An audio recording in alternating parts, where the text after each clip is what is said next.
Before we get into the video, could everyone please subscribe to my Endless Diary Tales channel? Thank you so much. He couldn't bear to meet my gaze any longer. Instead, he wrapped his arm around Sophia. There's only one person in this world who loves me without expecting anything in return. Sophia. She's been wronged for so many years. I laughed bitterly. When he got sick, he made a will leaving all his money to me. At the time, I was so touched. I really thought he loved me. In the end, that money was spent on him anyway. The house had a mortgage, and I was the one who paid it off bit by bit. And now he had the audacity to accuse me of being after his money, while Sophia, who had done nothing, was somehow more noble in his eyes. Rage boiled inside me, and I coughed up a mouthful of blood. The pain overwhelmed me, and I felt myself losing consciousness. The last thing I saw before everything faded was Daniel wiping away my blood in disgust. These 10 years, I had been so foolish to believe this man ever loved me. When I opened my eyes again, I was sitting on a chair in the hospital corridor. There was no soreness in my body, no stabbing pain in my wrists. I was whole, untouched by years of suffering. Before I could fully process what was happening, my mother-in-law rushed over, her eyes red and swollen from crying. "Emma, hurry, come inside. He has something to say to you." I followed her into the room. Daniel was lying weakly on the hospital bed, his body covered in tubes. On his left side stood Sophia, eyes red from crying, with her son Lucas beside her. I carefully examined the boy, who was just 7 years old at this time. Looking between him and Daniel, it was undeniable they were a perfect mother-son copy. Sophia noticed my gaze and discreetly pulled Lucas into her arms. I withdrew my eyes and stepped closer to my husband, waiting for him to speak. "Emma, after I die, I will leave all my money and the house to you. All I ask is that you take good care of my mother and Sophia." His words were exactly the same as in my past life. Back then, I had cried my heart out, as if suddenly realizing how much he loved me. He was leaving everything to me, not even a single cent to his mother.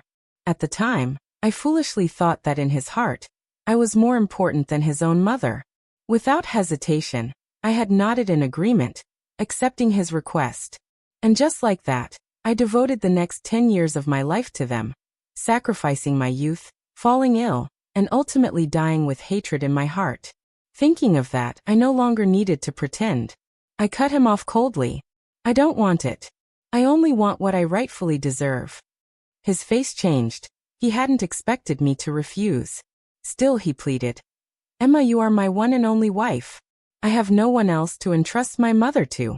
Please, can you grant me this dying wish?" One and only wife, maybe, but the only woman he ever loved? Definitely not. How had I never realized he was this good with words? Sophia started crying. "Daniel is literally begging you. How can you be so heartless?" I refused to be manipulated again. Instead, I turned the guilt back on them. "Don't worry, Daniel, I'll have Sophia after all the help you've given her. I'm sure she will take good care of your mother." Sophia blurted out. "Why should I?" Daniel's face darkened even more. I let out a mocking smile, but said nothing. He wasn't on his deathbed yet. He had only just had surgery. Back then, it was me who nursed him back to health, treating him like a fragile baby, taking care of the entire family while working multiple jobs. Thanks to my efforts, he recovered well, extending his life significantly. Meanwhile, I overworked myself, paying off the mortgage and supporting the household, eventually ruining my own health. These two ungrateful parasites had taken everything from me. This time, I wouldn't be their free caregiver.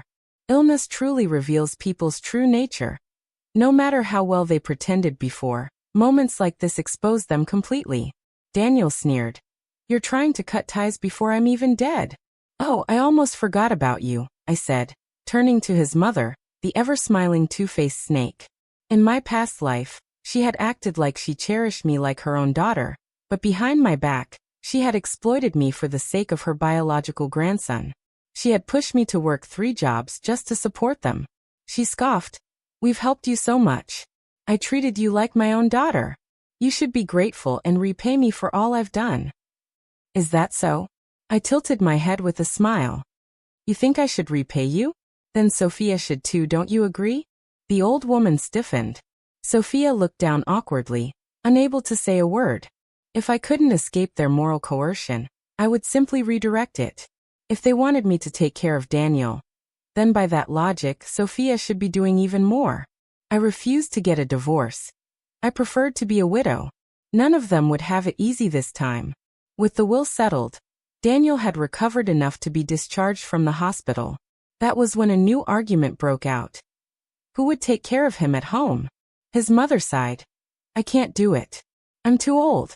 You young ones should handle it. Sophia quickly protested. I can't either. I have a child to take care of, and besides, I don't know how to take care of a sick person. Then she turned to me with a fake smile. Emma, you're the most suitable one. After all, you're his wife. It's more convenient for you than for us. I mean, I'm not really his sister after all, and there should be boundaries between men and women. I laughed coldly in my heart. You two already have a child together, and yet you expect me to follow these ridiculous rules? Both Daniel and his mother looked at me with hopeful eyes. To them, I was always the soft-hearted one, the one they could manipulate. I had no intention of playing along. I can't. I have work to do. Daniel frowned. You're not completely helpless. You can take care of him during your lunch break and come home earlier after work. Just wake up a bit earlier in the mornings. Easy for them to say, as if going back and forth wasn't exhausting. Did they think I didn't need rest? I sighed. There are so many expenses to handle. The family needs money, and since mother is too old to work and Sophia has a child to raise, I'm the only one who can earn for us all. I'm planning to take on another job after my regular shift. I really don't have the time to care for him. Everything I said was reasonable and well justified. I was making sacrifices selflessly for this family. They had no reason to push the responsibility onto me anymore. Daniel looked at me with gratitude while his mother nodded in satisfaction. Sophia, however, was clearly displeased but knew she had no argument against my lack of time. So the two of them resumed their argument over who should take care of Daniel. In the end, they decided to take turns, one person per day. This scene had never happened in my past life because back then, I had foolishly taken on the responsibility myself. I had carefully noted down everything the doctor said, making sure to follow all his instructions. Every day during my lunch break, I would rush home to cook a special meal just for Daniel. He needed a diet low in spice and certain other foods, while his mother and Sophia loved heavily seasoned, greasy dishes. For years, I had barely slept in a proper bed. I had specifically bought a folding chair and placed it next to Daniel's bed, so I could watch over him at night. The slightest movement from him would jolt me awake. Whenever I had a free moment, I would push his wheelchair outside to get some sun, afraid he would get bored. I wondered, without my care in this life, would he still recover as well this time? I lived differently. I went to work as usual, but after my shift, instead of rushing home, I spent my time in fun places, killing time until around 10 p.m. before returning home. By then, I would act exhausted, barely able to speak. I had carefully chosen 10 p.m. as my return time. If I came home even a little earlier, they would undoubtedly leave chores for me. But I had still underestimated them. On the very first day, all three of them were waiting for me in the living room. Sophia put on a pitiful face and said, Emma, Mom and I talked it over, and we think you should be the one to take care of Daniel at night. After all, you're his wife. It's more convenient. I mean, I'm an outsider and it wouldn't be appropriate for me to do it. They had clearly discussed this beforehand. They knew keeping watch at night was exhausting, and none of them wanted to sacrifice their sleep for Daniel. Daniel added, Emma, we're husband and wife. It's perfectly normal for you to stay with me at night. How thoughtful of him. He must have been worried about poor Sophia losing sleep, yet somehow he had no concerns about my exhaustion, even though I was coming home at 10 p.m. every night. Why was it always me who had to be the right choice? I scoffed and turned to his mother. Daniel is your biological son. What's the issue between you two?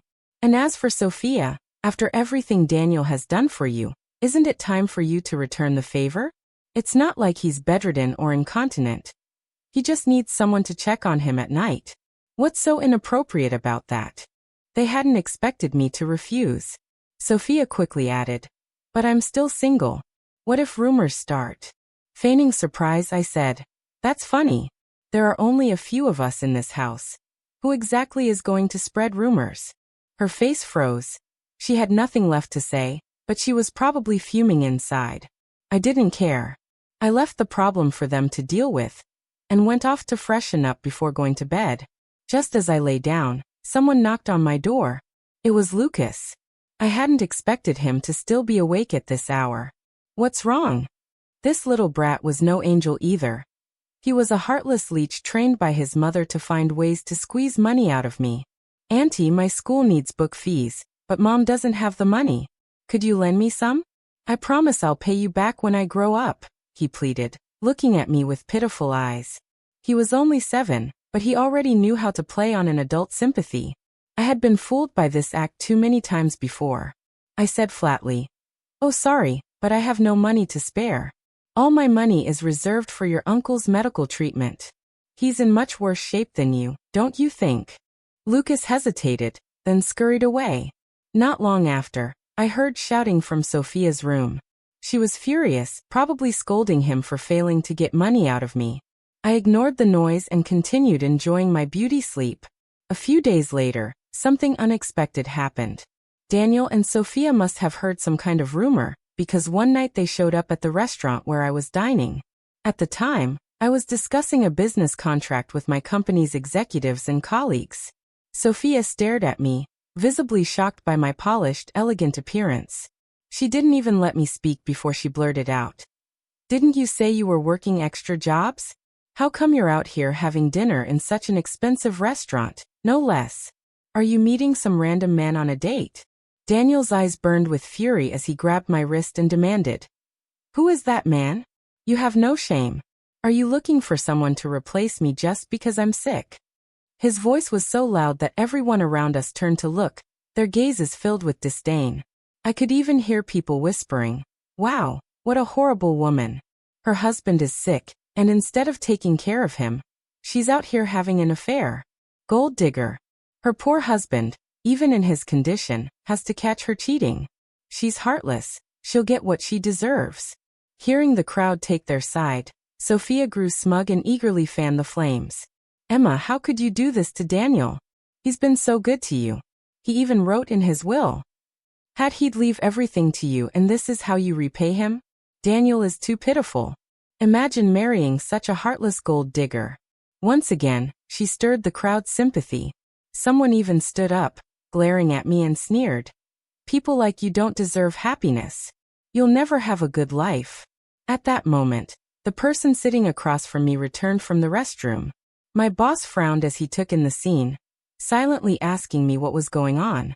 Daniel noticed him immediately, realizing that this must be the man I had met tonight. He stormed forward, grabbing my boss by the collar. "So you're her lover, huh? Do you even know she has a husband? Ruining someone else's marriage won't end well for you." "You've misunderstood," my boss said calmly. "I'm her supervisor. We're here discussing a business contract." Daniel scoffed. "Oh please, everyone caught cheating uses that excuse." He didn't believe a word and raised his hand to punch my boss, but my boss was faster. He easily blocked Daniel's attack. Daniel, still recovering from his illness, was no match for a healthy man. Seeing that he was losing, Sophia immediately jumped in, wailing dramatically as she scratched and clawed. "Oh my poor Daniel. If it weren't for his sickness, how could he possibly lose to you? I swear I'll fight you myself." I frowned and stepped forward, blocking her path. "That's enough, Sophia. You're making a scene." She turned to the crowd, her voice shrill. "Look everyone, the cheating couple is defending each other. Help us. They're bullying Daniel just because he's sick." The overly sympathetic onlookers started stirring as if they were ready to jump in and take their side. I clenched my fists and said firmly, "Daniel, I'm working hard to earn money for your medical treatment, and yet you still don't trust me." "I only believe what I see with my own eyes," he shot back. Just then another colleague of mine, this time a woman, stepped forward from our table. She glared at them and said coldly, "What do you think you're doing? I'm calling the police." The moment the word police was mentioned, the other diners snapped back to their senses and quickly backed away. Sophia turned pale, glaring at my colleague. Who the hell are you? Mind your own business. Unfortunately for her, my female colleague was not just anyone. She was my boss's secret girlfriend, and also a good friend of mine. She crossed her arms and smirked. Are you serious? You're talking nonsense. My boyfriend is cheating and somehow I'm here too. The moment she said that, the entire restaurant fell into awkward silence. The crowd suddenly realized that they had misunderstood the situation. Sophia froze, pointing at my boss in disbelief. He's your boyfriend? But I thought you said this was a work meeting. My colleague rolled her eyes. What? You think couples can't work together? Then she turned to Daniel, her expression sharp now. Are you going to let go of my boyfriend's collar and apologize? Daniel, now humiliated, hesitated before finally letting go and mumbling an apology. He had yelled earlier. The more embarrassing this moment became for him. Now the murmurs in the restaurant started again. So it was all a misunderstanding. That guy was way out of line. He didn't even check the facts before storming in here. Seriously, what if he had ruined her career? And that woman, Daniel's sister, she's clearly been stirring up trouble the whole time. I bet she's got an agenda. The tide had turned. The anger and accusations that had been directed at me were now aimed at Daniel and Sophia instead. The two of them lowered their heads, tails between their legs, and slunk away the same way they had come. As soon as they left the restaurant, guests also withdrew their stares and returned to their meals. I shot my friend a grateful look. If my boss hadn't been her boyfriend, I might have been fired tonight. These two had the audacity to accuse me of cheating while they were the ones doing disgusting things behind my back. Turns out they never truly believed I was working at night. They had secretly followed me here. It seemed I needed to be more cautious from now on. That night when I got home, Daniel was still awake, clearly waiting for me. The moment I walked in, his face filled with guilt. I'm sorry I lost my temper today. Is your job okay? I scoffed internally. He wasn't apologizing because he truly felt bad. He was just afraid that if I lost my job, no one would be there to support him anymore. It's fine. I explained everything to my boss, Emma. He hesitated. Have you thought about what I mentioned before? He still hadn't given up. He was probably getting more desperate now that his health was deteriorating, afraid that his precious mistress and son would have no one to take care of them after he was gone. I suddenly asked, the savings account should have about $500,000, right? My question visibly unsettled him. His face stiffened, his guilt practically written all over him. It's probably not that much, he said. Why wouldn't it be? I pressed. Show me the bank book. His panic deepened. My mom keeps it. She's already asleep. I'll show you tomorrow. I smiled knowingly. I remembered my dowry and wedding gifts were also deposited in that account. There should be at least $500,000, if not more. I laid out the exact breakdown, my tone unwavering. The more I spoke, the darker his expression became. Finally, he made a weak excuse about being tired and quickly retreated to his room. He really thought I was stupid. In my past life, he had secretly siphoned off most of the savings, giving it to his mother and Sophia. By the time I got access, there was only $100,000 left, and even that amount had mostly gone toward supporting them.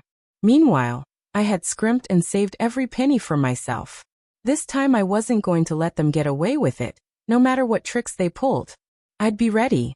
The next morning at breakfast, Daniel finally handed me the bank book. Just as I expected, he must have scrambled overnight to transfer the money back to cover his tracks. I glanced at Sophia and his mother, who both looked displeased. That only made me feel more satisfied. See, I said with a smile, I was right. The account does have over $500,000. Daniel forced an awkward chuckle. Yeah, you have a great memory. Sophia, her tone laced with jealousy, sneered. Look at how generous my brother is to you. Just handing over all this money without hesitation. You better not let him down. I gave a slow mocking smile. Sophia, Daniel and I are husband and wife. Half of this money belongs to me anyway, not to mention most of it came from my dowry and wedding gifts. It was always mine to begin with. I had been a fool in my past life, blindly trusting him and letting him combine our finances. His mother's face twisted in displeasure. You're already married into this family. Why are you still being so calculative? Money should be shared. I arched a brow and looked directly at Sophia. Exactly.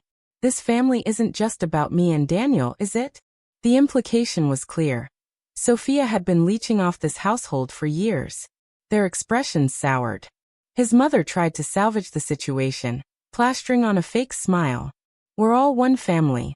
There's no need to argue about these things. Daniel gave her a subtle look, silently telling her to stop talking. He turned back to me. Emma, what I worry about most after I'm gone is you. I owe you too much to give you some security.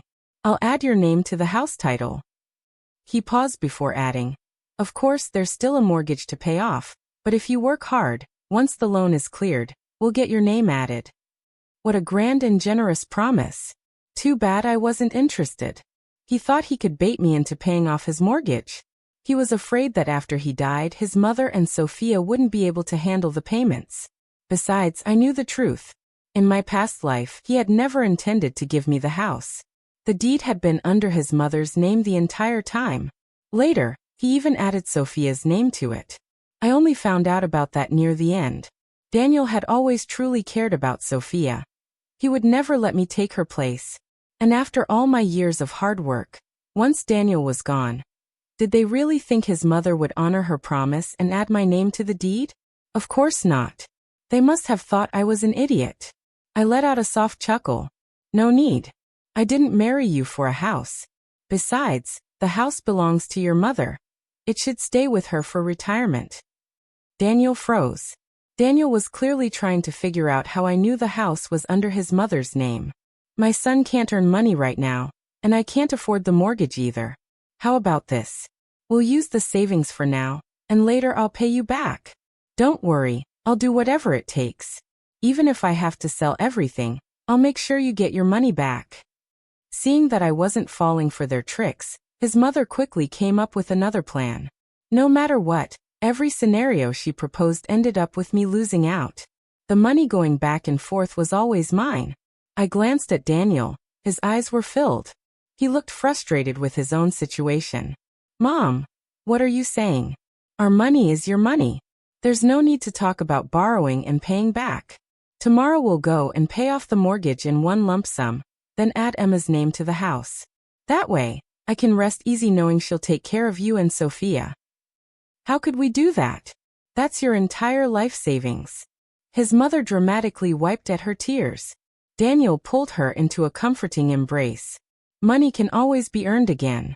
The most important thing to me is you and Sophia. Watching them cling to each other and cry, anyone would hesitate to interfere, but I wasn't just anyone. I had died once before. I knew their game. These two were tag teaming, throwing words back and forth to manipulate me into handing over my money, while simultaneously turning me into their personal maid. They must have thought I was easy to control.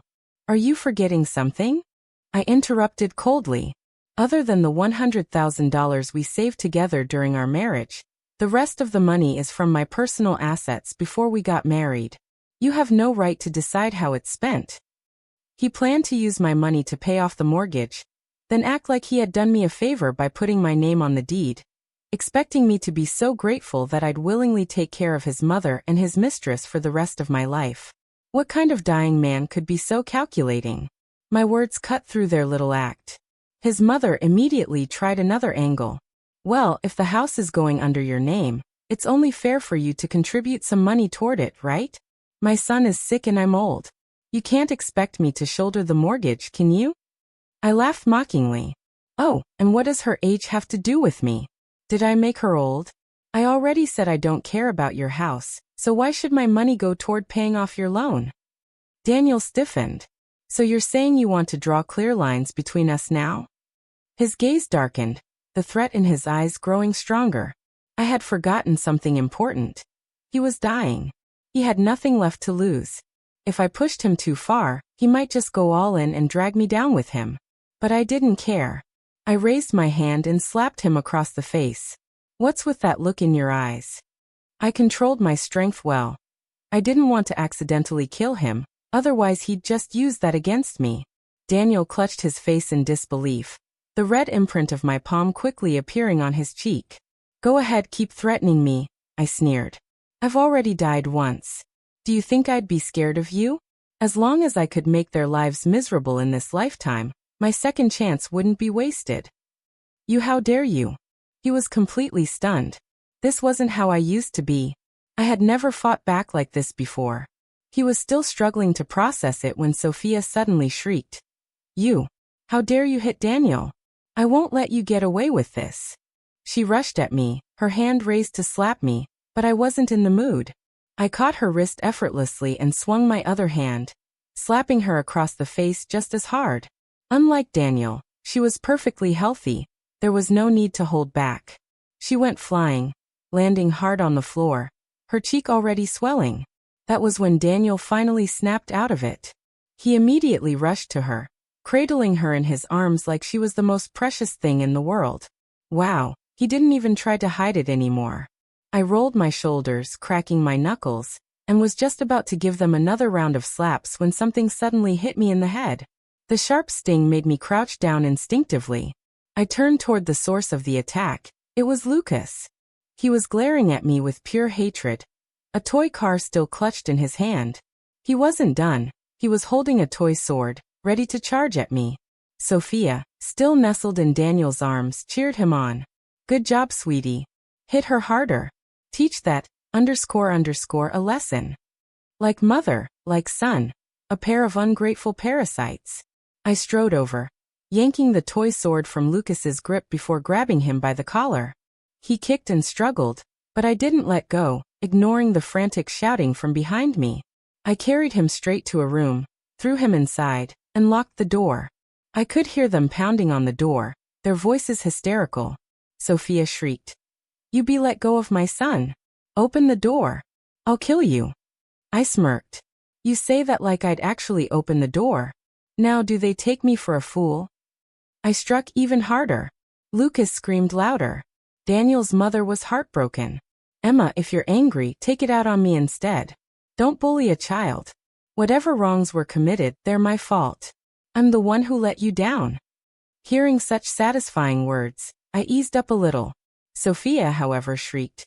You're just mad because you don't have a child of your own, so you're taking it out on mine. I immediately landed another hard strike. Lucas cried out in pain. After a few more hits, they finally figured out what they should and shouldn't say in this situation. Daniel's mother pleaded. Emma, don't be mad. Just let the child go. Whatever the issue is, take it out on me. Sophia quickly followed. I was too impulsive, okay? I'm sorry, Daniel's mother added. Emma, I was wrong. I shouldn't have asked you to pay off the mortgage. It was all my fault. Now that was the response I had been waiting for. I released Lucas and unlocked the door. The three of them rushed past me, scrambling to check on him. Daniel pulled Lucas into his arms, comforting him like the doting father he was. What a touching display of fatherly love. Leaning against the doorframe, I smirked. What's with all the fuss? As his aunt, am I not allowed to discipline a misbehaving child? It turns out that sometimes you just have to be ruthless. The moment you have leverage, no one dares to step on you. Right now, I was the only one in this house making money. Of course, they wouldn't dare to go against me. They even had to force Lucas to apologize. I picked up the bank book and I tucked it into my bag before turning to Daniel. I'm taking back my money. I'll transfer the extra savings to you later. For now, I'm going back to my parents' house. You all are too annoying to look at. I stayed at my parents' house for over a month before receiving news that Daniel was critically ill. That surprised me. I hadn't expected his condition to deteriorate so quickly. When I arrived at the hospital, I was shocked to realize it was the same hospital room where I had died in my past life. The moment Daniel saw me, his expression shifted with excitement. His first words immediately piqued my interest. You came back too, didn't you? I froze. I hadn't expected this at all. Daniel had also been reborn. What nonsense are you talking about? I said, confused. Impossible. If you hadn't come back, our family wouldn't have ended up like this. The mortgage should have been paid off by now. My health shouldn't be this bad. So he knew everything. He had been fully aware of my sacrifices in our past life. Yet he had still taken me for granted. I couldn't let my thoughts slip. If I spoke carelessly, I'd risk being labeled insane. His ramblings confirmed one thing. His time was truly up. Tears streamed down his face as he looked at me with pleading eyes. Please, I know it was all my fault. Just forgive me this once for the sake of our marriage. Take care of my mom, Safia, and Lucas. I swear I really wanted to leave everything to you. You have to believe me. Was he seriously taking me for an idiot? He had come back, but apparently, he had left his brain behind. I leaned in close to his ear and whispered, enunciating every word clearly. Keep dreaming. His eyes widened in shock. How can you be so heartless? You won't have a good death. Sorry, I said with a smirk, but the one dying right now is you. The heart monitor beside him started beeping rapidly. I called the doctor and signed the waiver to discontinue treatment. His final gaze lingered on Safia and Lucas, unwilling to let go before he finally took his last breath. If he had just died like a normal person, I wouldn't have felt much, but knowing that he had been reborn only to still fail miserably in this life filled me with immense satisfaction. I watched calmly as the three of them clung to his body, sobbing uncontrollably, pretending to wipe away non-existent tears. I put on a solemn expression, but this wasn't enough. I had always wondered why Safia had been so devoted to a dying man. Was it really love? If it had been love, then why had Daniel's health worsened under her care? If not for love, then there was only one possibility. Daniel must have had a secret stash of money. This was exactly why Daniel and his family had so easily handed over the $500,000 to me, and why I had refused to divorce him until this very moment. At the funeral, the person I had been waiting for finally arrived. Daniel's lawyer, holding his real will. I glanced at the document. Wow, he really had money. The will stated that all $5 million of his assets would be left to his son Daniel, and I never had children. Where did this supposed son come from? Sophia could no longer contain her excitement. That son is Lucas, Daniel's biological child. You didn't know, did you? I was Daniel's first love, not just some adopted sister. She was practically shaking with joy, barely suppressing her laughter. You idiot, you've been played all along. Daniel secretly set aside this money just for me. I ignored her and turned to the lawyer. The will states that the inheritance goes to his son. Do you have a paternity test to confirm the relationship? Sophia's smile froze. I knew I had hit the mark. These two fools had never done a DNA test. The lawyer carefully reviewed the documents before shaking his head.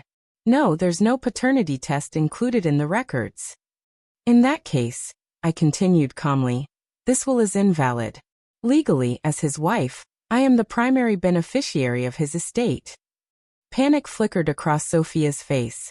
She grabbed a photo and shoved it at the lawyer. No. Lucas is Daniel's biological son.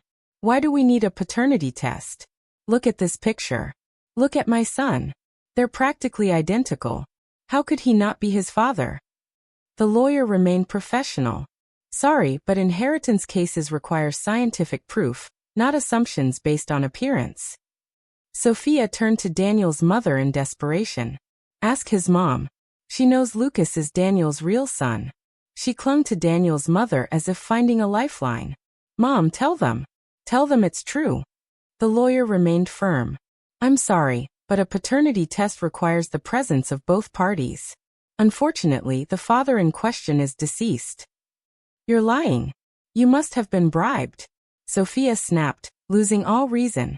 She grabbed the lawyer's collar and started screaming, but the lawyer wasn't about to tolerate such behavior. He immediately pulled out his phone and called the police. It wasn't long before Sophia was forcibly taken away. That left Daniel's mother standing there with Lucas, looking at me pitifully.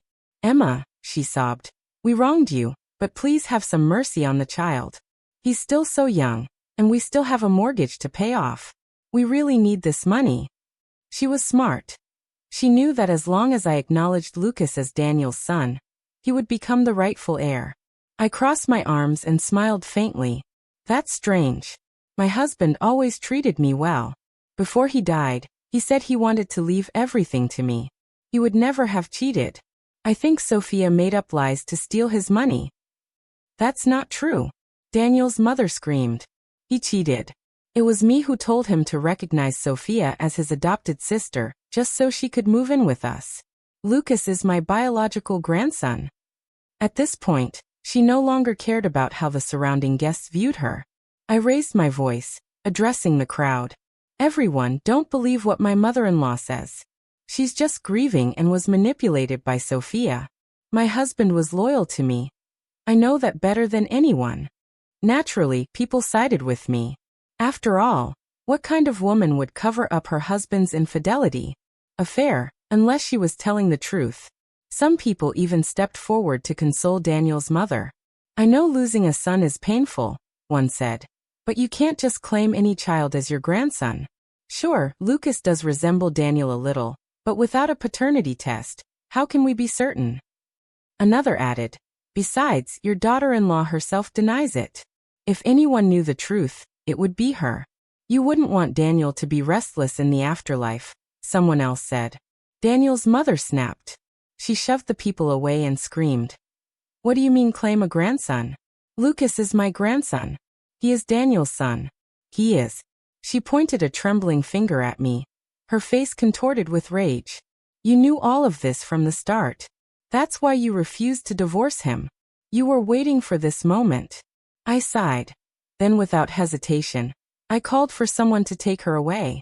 Daniel's mother had clearly lost it. To prevent any further harm, I arranged for her to be taken to the hospital to stabilize her emotions. As they led her away, she struggled and shouted, I'm not crazy. But the more she fought, the more she looked like she had lost her mind. The people around me started looking at me with growing sympathy. Oh, how pitiful I must have looked. A widow at such a young age, a mother-in-law who had lost her mind, and a malicious troublemaker locked away. I cast a glance at Lucas, who was standing off to the side, shrinking into himself, too afraid to meet my gaze. It seemed I had truly beaten him into submission. He didn't dare to utter a single word. I withdrew my gaze and proceeded with the funeral arrangements as planned. Once everything was settled and the guests had left, many people came up to comfort me, saying that if life ever got too difficult, I should reach out to them. I nodded sorrowfully, expressing my gratitude, though inside I was laughing. They had no idea, starting from this moment, my life was only going to get better. A few days after the funeral, the lawyer called. The $5 million had officially fallen into my hands. As for Sophia, that lunatic, she had been detained for 15 days for assaulting the lawyer. Lucas's whereabouts had nothing to do with me. He had likely been taken in by one of Sophia's relatives. Taking advantage of the situation, I sold the house under my mother-in-law's name. After all, there was no way she could afford to pay off the mortgage now, nor would she ever have the chance. Every penny from the sale was transferred directly to the psychiatric hospital. With that, she would never be able to leave. As for Sophia, her real suffering was just about to begin. Once she was released, I had heard that she had taken out multiple loans to buy luxury goods, and now the debt collectors were actively searching for her. Being the kind and helpful person I was, I made sure to inform them of her exact location. After taking care of everything, I took my savings and moved out of the city with my parents. The money wasn't an enormous fortune, but it was more than enough for us to live comfortably. Honestly, if they had just been upfront with me and divorced from the start, things wouldn't have ended this way. But they couldn't bear to lose their free labor. They wanted to exchange a small amount of money for a lifelong unpaid caregiver. Yet when you try to take too much, you end up with nothing. Karma doesn't come immediately, but it always comes eventually. I sat on a beach, the sun warming my skin, feeling more relaxed than I had in 2 lifetimes. It didn't matter anymore because from now on, this was the life I would live.